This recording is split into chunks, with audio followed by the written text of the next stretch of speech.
And now, Lifestyles Unlimited presents the Real Estate Investor Radio Show. Over the next hour, we unfold your map to financial freedom. You'll learn how to retire through investing in single-family and multifamily real estate. You'll learn how to create cash flow and build wealth so you can have the time and money to live the lifestyle you want. Welcome to the show. This is Andy Webb with Lifestyles Unlimited. And as always, we're working on your financial freedom. And on today's show, I want to consider the term opportunity cost. And I want to look at a listener email that I recently got with this in mind in this context. And by the way, it was a great email. And if you have any questions, you can email me as well. If you have it on your mind, somebody else probably does as well. Multiple people, really. So send that my way. You can email me to askandy@luinc.com. Again, askandy@luinc.com. And I already responded to the listener, but I want to share this with you today and just help you think about a few things again with that notion of opportunity cost in mind. And the listener, just to kind of quickly summarize it, she has a few rentals that are cash flowing very nicely, but also have a ton of equity. I mean, a lot of equity. And in essence, the question was, what should I do? Do you have any suggestions? And I hear options right there. Nice cash flow, ton of equity. And with options, I immediately shift into that thought process of thinking about opportunity cost and what are the opportunity costs of those options? You know, investing in real estate, look, it can lead to a ton of freedom. And like I just said, financial freedom, that's the big one. Getting your time back, having a lot of choices and options. But those choices always come at a cost. The opportunity that you miss when you choose option A over B or C, for example, or X over Y and Z, that option Y or option Z that you're missing out on, that you're passing on, that is the cost of choosing X. And that's not necessarily a bad thing. In fact, it's a good way to frame your options when you are making a decision. And I encourage you to think about this and really, really try to put this into play in your processes. And that can be any decision. You know, we're going to talk about that today from a real estate investing perspective. And there are a lot of opportunity cost decisions, whether you think of it in those terms or not, that you are making around your rental houses, for example. Anything else you do in life as well. Here's one you might think about, by the way. If you are still, like many people out there, still throwing money down that 401k black hole, what is the opportunity cost of doing that? Of parking that money over there where if you're under a certain age, you can't even access it without a penalty. What is the cost? Well, to bring it back to real estate, you could be buying a cash-flowing rental house instead, capturing equity, seeing a lot of appreciation, enjoying the tax advantages. Yeah, that 401k has tax advantages. That's the big draw for a lot of people, but real estate does as well. And get this, the 2023 maximum contribution for an employee is $22,500. That's the maximum you can put in a given year. Unless you're 50 years or older, and then that number jumps to 30,000. And there are people out there that are doing that right now, trying to max out that 401k. And there's a cost. And that opportunity cost that I, as a rental investor, immediately see is that with that money, I could buy one or even two rental houses and add those to my portfolio. That is a true cost of choosing to park that money in that 401k rather than doing something else with that. And in fact, just the other day, yesterday I think it was, I got an email blast from the Realty team here in Dallas-Fort Worth where I sit, rental house opportunity over near Fort Worth, $18,000 out of pocket. Yeah, I can do that. If you're throwing that max down and you're under 50 years of age, bam, right there. So they are out there, okay? So let's think about, and I want you to get in the habit of thinking about the cost of your choices, the opportunity cost, and that's what we'll talk about and think about on today's show. So we're going to work with primarily one listener question. I have a couple others that I may work in today as well. And I also want to share with you how I applied this very discussion, this very notion, to make the decision myself to sell one of my rental houses. So we'll look at a few numbers there to kind of help you get a concrete example. So let's look at that listener question first. And I broke this down into 3 parts. Number 1, she just outlines for me what she's making a decision about. She says we own three houses, single family houses. One's their primary, and then 2 are rented out. One is cash flowing, very nice cash flow, $500 per month. That's the net cash flow that she's keeping every month. That's $6,000 a year. The other one is cash flowing $750, really big number, which is $9,000 a year. So $15K that she's pulling in just on 2 houses. Then she goes on, point number 2. The equity, I don't know the equity in each house, but the equity across the portfolio, it's closing in on $1 million. That is a lot of equity. And she's wondering, should we take some of that out and reinvest? What options do you see on the table right now? And what are the opportunity costs? Well, simply, there's the option to do nothing. And that in itself is a choice. If you choose to do nothing in any given scenario, that is a choice.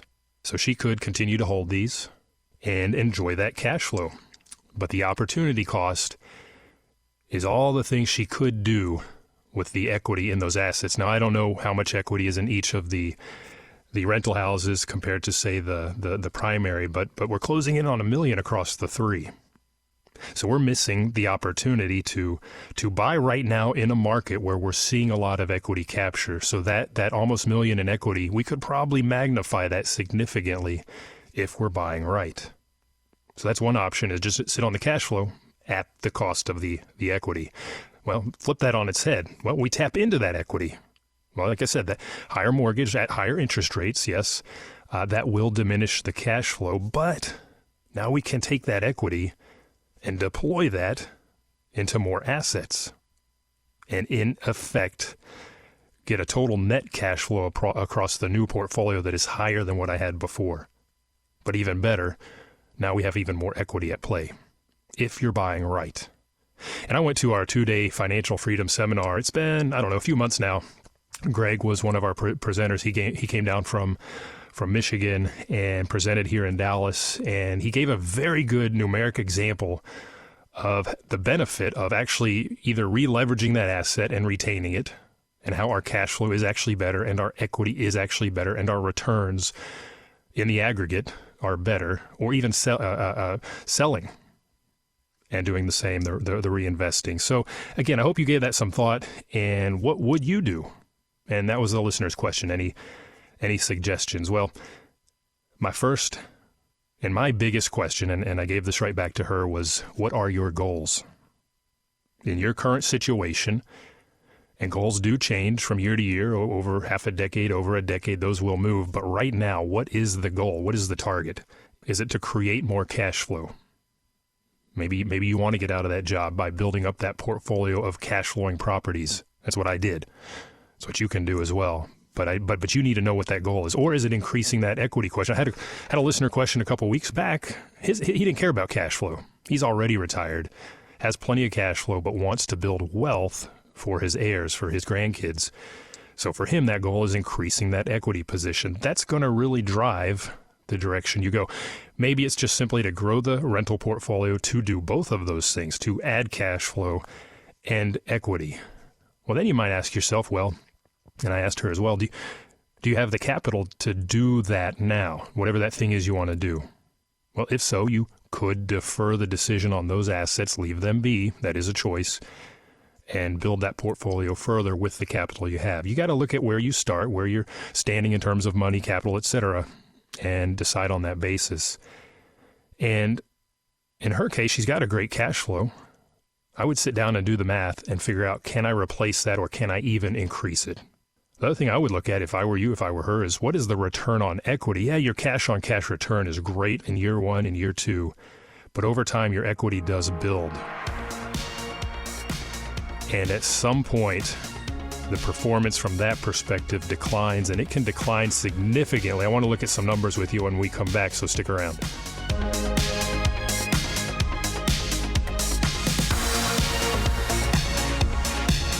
Got questions? Call Lifestyles Unlimited at 855-497-4335. The Real Estate Investor Radio Show continues next. Lifestyles Unlimited members share their stories and strategies for success at case study events. If you got laid off tomorrow, what would you do? Would you have to be working at McDonald's or wait to try and find another job with the downsizing the economy? Kept on coming to meetings, even with David Fisher online and stuff like that, but still we just like, we need to make the jump. So we kept praying for time to get this job done, to be able to find the properties. How do we find the properties? How do you find the time? And God answered our prayers, and he got downsized from his corporate job. But they didn't buy just one house, right? No, they did not. You're rehabbing house number 9 right now. 9. Wow. So every month, the cash flow is $3,200.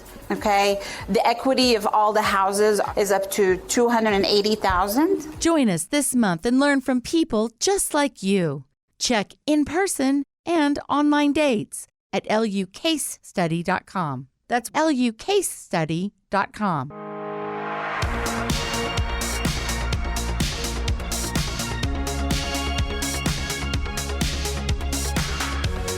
Creating the lifestyle you've always wanted. You're hearing Lifestyles Unlimited's Real Estate Investor Radio Show. Welcome back to the show. I'm your host, Andy Webb. If you have questions, send me an email to askandy@luinc.com. And the listener I'm speaking to right now, I'm speaking to all of you, but she sent in a great question. Lots of equity, decent cash flow on a couple of properties. What should I do? It comes down to goals, as we talked about in the prior segment. What is it you want to do? What's going to get you closer to that goal? You have to sit and think about that and weigh those different options. If I give up one option for another, what am I giving away? Is it important? Does it even matter? And the listener's sitting on a lot of equity. And one thing I encouraged her, and I encourage you to do as well if you have rental property, is look at your return on equity. Now, when I go into an asset, in year 1, year 2, I'm looking at the cash-on-cash return. That's my initial benchmark. But because we buy right and we're getting that property at a discount because it is distressed, we create a lot of equity at the outset. We call that equity capture. So we already have a big buffer there. And right now in the market, I'm seeing really big numbers around this particular metric. But over time, your resident pays down the mortgage, that number goes up. Over time, we do see appreciation. It's moderated a little bit. Although I think in some of the southern states, we talked on last week's show about what we're seeing. You can find that, by the way, if you go to lifestylesunlimited.com and click on the radio tab. I think the market drivers are going to continue to push up our values here. So that appreciation quotient is probably going to drive us up even higher. So what is the return on equity? And I just did a kind of what if looking at one of this lady's houses. She was cash flowing $500 a month net on one of those. If you annualize that, what is that? That's $6,000 per year. She has a lot of equity across her 3 houses. I'm just going to say one of those, let's just say it has $100,000 in equity. Well, divide that $6K net annual cash flow by that $100K in equity. What do you get? That's a 6% return. That's okay, I guess. When we go into an asset, we tend to see 8 to 10% at the minimum, if not higher. So we're already below that threshold. If I assume $150K in equity, she's getting a 4% return. That's now less than I can earn if I just park those funds in a lot of bank accounts right now. If I assume $200,000 in equity, and again, I don't know her precise number for this house, that's a 3% return.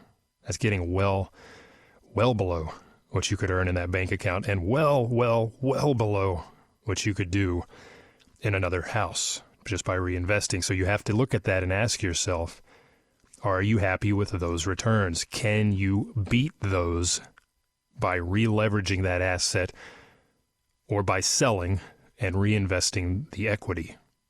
I bet you can. I'm pretty sure you can. Now, if that's something you need help with, that's where you come to an organization like Lifestyles Unlimited. We are designed to help you with the education as well as with mentoring. And I'll tell you where mentoring will come into play in particular. You know, we looked earlier on at the kind of 3 parts as I viewed it of this question. And the third part was starting to get into kind of a little fear and emotion, I would say, how I'm reading it, because I'm seeing verbiage like I'm concerned, right? And it's difficult. It seems difficult.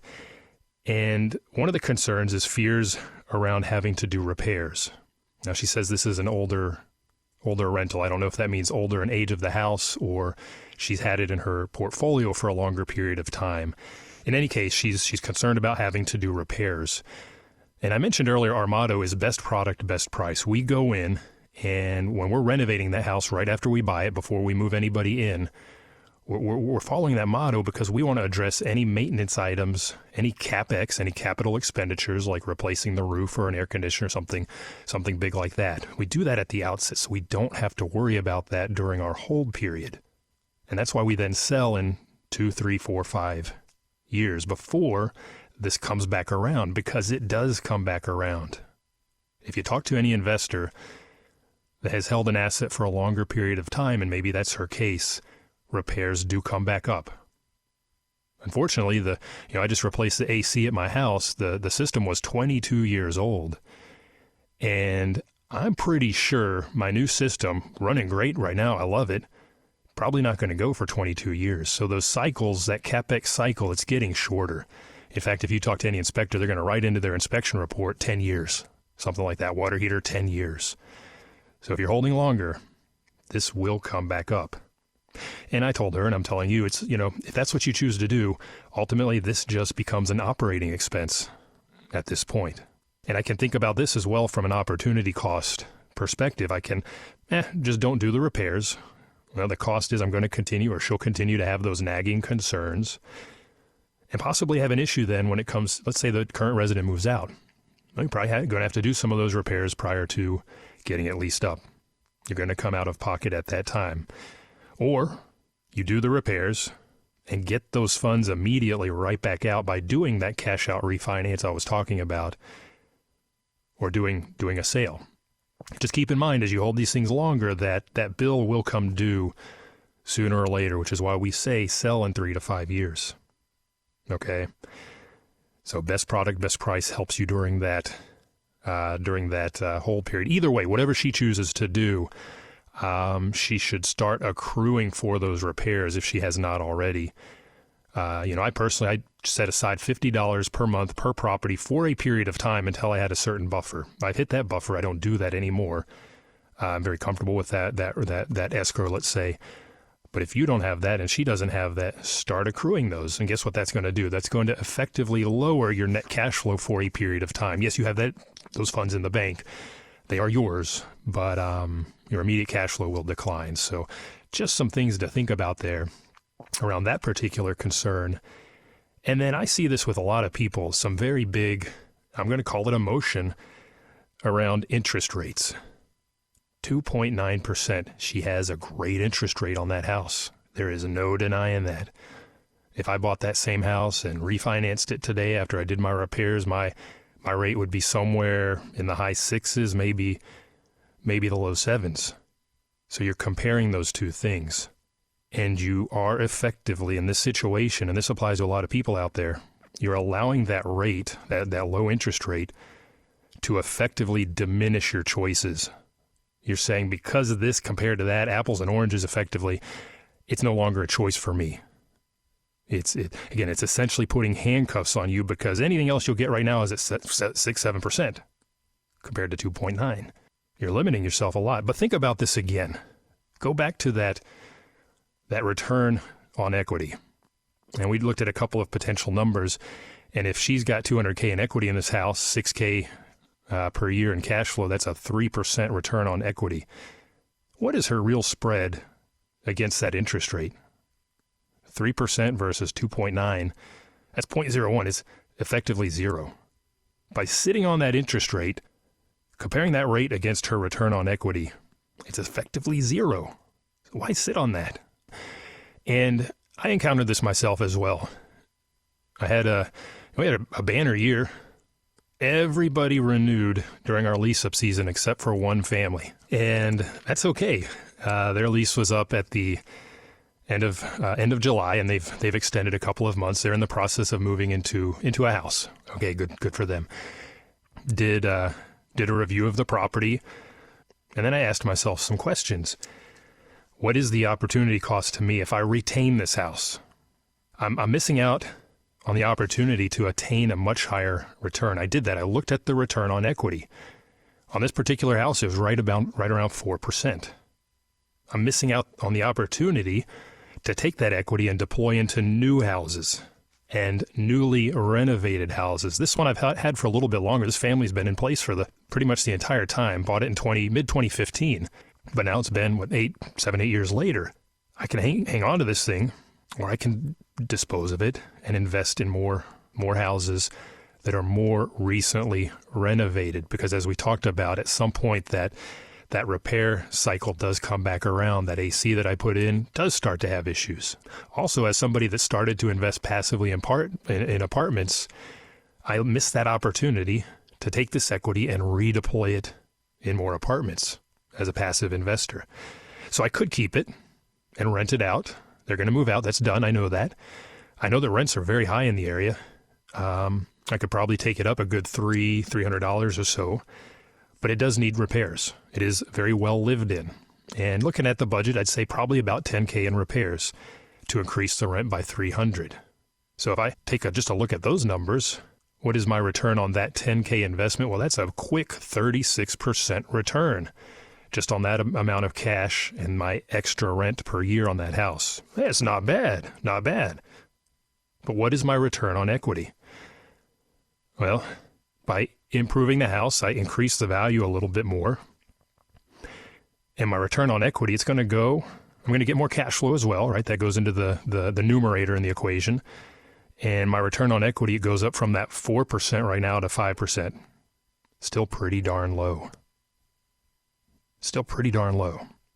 And I live off my cash flow, right? I retired from corporate America coming up on 2 years now, a year and a half or so ago. So if I take this out of the equation, I do need to replace it. That's my next question. Am I going to be able to? Here's where I just do a simple analysis every single time when I make this consideration. And if I take that equity out, and let's say I reinvest it at 4%, you already heard me say we hit anywhere from 8 to 10 up to 30% on single family houses. Well, my hurdle rate to match my cash flow is a mere 4%. I mean, I could take the funds out and just park them in a bank account and I've replaced that cash flow. By the way, what is the opportunity cost of doing that? All of the equity plays that we have in real estate. That's why I certainly will not do that. I may hold it while I look for those assets in an account, of course. But I looked at the equity. I said, what am I going to get at sale, right? Reduce any repairs I have to do. I will have to do some repairs, net out any cost of the transaction, a realtor, etc. And then just looked at various investment rates. If I go back, I mentioned an email blast for a property over near Fort Worth that I saw the other day. And the projected cash-on-cash return, meaning my cash into the property relative to my net profit every year, that was 16%. Okay, all right, interesting. Let's take that number. So let's say I sell this house. I'm selling this house, and I reinvest at 16%. Well, my cash flow before was about $650, and it was a little higher because we've had it for a bit longer. Rents go up. But if I invest at 16%, I'm now netting $2,700. That's a vast improvement on what I was getting before. So to match my current cash flow, I have to invest at 4%. But I know I can do way better. Way better. And you probably can too. If you're sitting on these assets, look at that analysis. What is my return on equity? It's probably somewhere 2, 3, 4, 5%. And ask yourself, can I beat that? What is the opportunity cost of continuing to sit on this cash flowing asset? We love that. I know that it's hard to give up. It's really hard to give up because now I got to go find some replacements. But if you're doing it right, you're going to find the replacements that are going to far exceed where you were earning before. That's the big message. Hard thing to do. It is emotional. You think about that 2.9% interest rate. By the way, this one I have 4.5, right? So my spread to current interest rates is not as painful, but yeah, it still hurts a little bit. But I know I can do far, far better. And to the listener that wrote in, I'm sure you can too. It just takes a little bit of work. And by going through this process, I have new assets, newly renovated, much greater equity spread across multiple properties. And my plan personally, I'm going to put some of this back into houses, half of it into houses, half of it will go into apartments, investing passively. So that's what I'd encourage you to think about. What is the trade-off? Now, I want to kind of dovetail this to another question I had from somebody. They were having a little bit of difficulty leasing a house at the moment, not related to the other email I got. Just looking at that and walking through there as well, it kind of ties into the listener's question. How's the finish out? Did you, when you first bought this house, did you follow best product, best price? This is not a Lifestyles member that was asking. And no, in fact, it needs repairs, right? Like the original listener mentioned as well. So you need to look at your finish out. Are the repairs where they should be? This particular house I'm talking about, we went in with Formica countertops back in 2015 because that was market appropriate. Well, that market has shifted quite a lot with that higher rent. The expectation is now granted. So if I want to get to that higher rent, I'm going to have to make some changes, right? So you need to look at your lease comps in the area. If you're having trouble with a rent up, with a lease up, and how are you finished out relative to those others? That could be part of the problem. And double check your lease comps to make sure you're in line with those. And some people go in a little too hot because they budgeted and said, I need to make a net $400 per month cash flow. Well, when you get to the closing table and interest rates may have popped a little bit, that may compress your cash flow. Should you try to recover that by increasing your rents by $50? Well, if that now puts you above the market, are you really able to command that? That's a question I'd ask. And sometimes it's better, and this is what we talked about, sometimes it's better to drop by $25 or $50 and lease faster instead of waiting an extra 30 days or longer to hopefully collect that original rent. Think about that. If you're targeting it in this market that I was looking at for my property, I could charge $2,000. If I just lower $50 and I rent it in 2 days instead of 20 days or 30 days, what do I give up by waiting 30 days? I give up $2,000 in rent. Whereas if I drop it by just $50 over 12 months, what is that? $600. So here too, we're talking about opportunity cost. Something to think about. Do I really need to hit that number that I originally budgeted, but things changed in that month while I went to closing? That may happen. There's an opportunity cost to everything we're thinking about and everything we're talking about today. And there's also an opportunity cost to doing nothing. And as I prepared the show and thought about this, I was reminded, you probably know the Steve Miller Band song, they've got that refrain, time keeps on slipping, slipping, slipping into the future. Well, by doing nothing, you're giving up time. The longer you listen to this show, the longer you think about investing in real estate, the more time passes. That is the opportunity cost to doing nothing. And before you know it, you're going to wake up and have missed a lot of time and a lot of opportunity. Greatest regret of most investors I speak to is that they didn't invest sooner, that they didn't jump at the opportunity sooner. So sometimes, it's important to take action and make a decision. Make a decision. And right now I've got an easy one for you. Go check out lifestylesunlimited.com. Register for our free workshop. What's the opportunity cost there? Hour and a half of your time. It's done online. So maybe the best trade-off you make right now. So go give that a look. I thank you for listening today. You have a great day.